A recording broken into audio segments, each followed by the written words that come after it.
He is known as Chem Teacher Phil on TikTok, and he's with us today to promote STEM learning and the Million Degrees of Good Challenge. We welcome Phil Cook to Lifestyles. Good morning, Phil. Good morning. Glad to be here.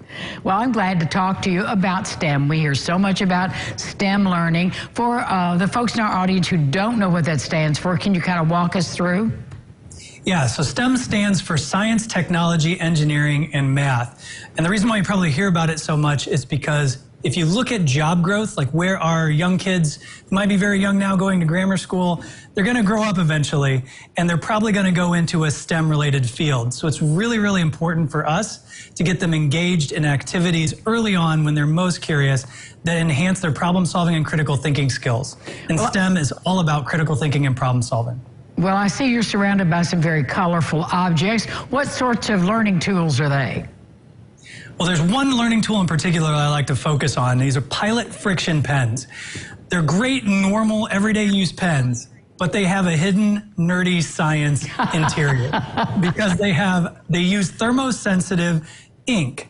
All that means is they're erasable. So every single one of these colors that you see here, completely erasable, and they erase using heat.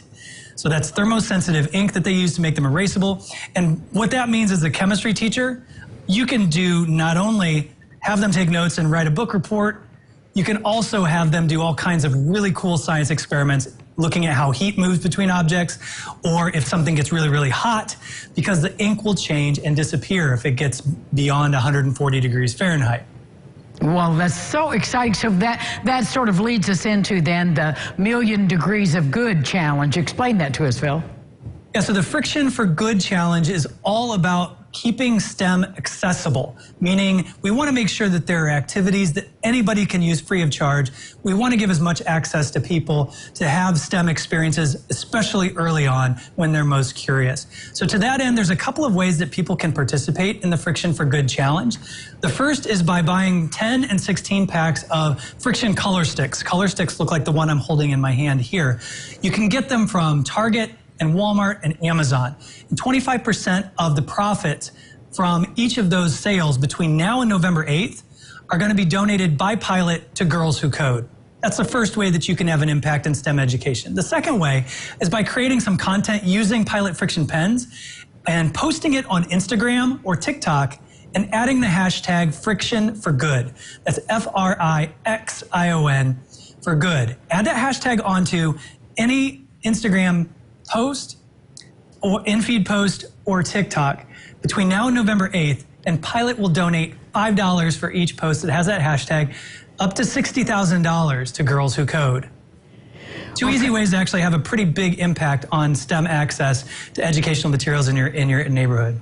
That's great news for students. Now, tell us a little bit about yourself. How did you become such a star of TikTok? It was purely coincidental, purely coincidental. I had no idea what TikTok was until just a few years ago. I had a student in class, I was doing a demonstration, and she said, "You should put this on TikTok." I didn't even have an account, so I created an account, handed her my phone, she filmed me doing a demonstration, and we uploaded it, and I didn't think a thing about it. Next week, kids were coming into the classroom, just jumping up and down saying, "Have you seen the video? Have you seen the video?" And I just saw that it blew up. And from there, I knew this is a great avenue for science education. I know that's not what you might normally think about with TikTok, but it's been very effective for me as a way to get people excited about science, especially if they didn't have great science experiences when they were younger, right, and also help them to be more curious about the world around them. Well, Phil, how can they follow you on TikTok? Just look for Chem Teacher Phil. You could probably even just search Chemistry Teacher and you'd find me pretty quickly. It's a joy to meet you, Phil. Thank you for what you're doing. Thanks, and don't forget to have everybody check out frictionstem.com. Find the resources there as well as the Friction for Good Challenge details. Thank you again. Thanks. We'll be back with more local lifestyles right after this. Stay with us.